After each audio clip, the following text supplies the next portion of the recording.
મારી થતી હતી ભાઈ, એ લોકો મારતા હતા, એમની પાસે મોટા મોટા પેલું હતું, શું કહેવાય, લાકડા સળિયા, જે પેલું હોર્ડિંગ હોય ને એ બધું કાઢી નોર્મલ લોકોને મારવા માંડ્યા, બૂમા બૂમ કરવા, ગાળો બોલવા માંડ્યા. પોલીસ કલાક સુધી આવીને તેને પટ્ટો કાઢ્યો, મને પટ્ટો લઈને સીધો માર્યો.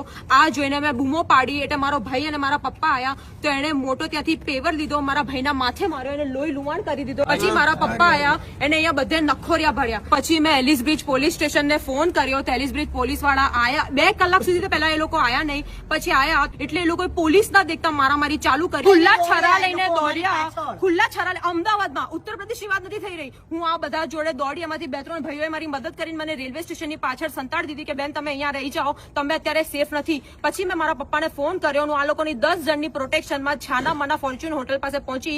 ત્યાં બી એ લોકો પોલીસ ના દેખતા લાકડી લઈને દોડ્યા, અમારા પપ્પાને બૈડે માર્યું, મારી ગાડીનો કાચ તોડી કાઢ્યો. અને આ પોલીસ ફૂલ કરપ્ટેડ છે. પોલીસે તમારી સલામતી એમાં છે, તમે અહીંયાથી નીકળી જાઓ. ત્યાં અમે પોલીસ સ્ટેશન એલિસ બ્રિજ પહોંચ્યા, તે બધા ગુનેગારોને ત્યાં એસીમાં બેસાડ્યા. એ લોકો કોલ્ડ ડ્રિંક પીતા હતા અને એ લોકો હસી મજાક કરતા હતા, અને એ લોકો પાસે 500ની નોટના બંડલ હતા. આખું Ellis Bridge police station corrupted છે.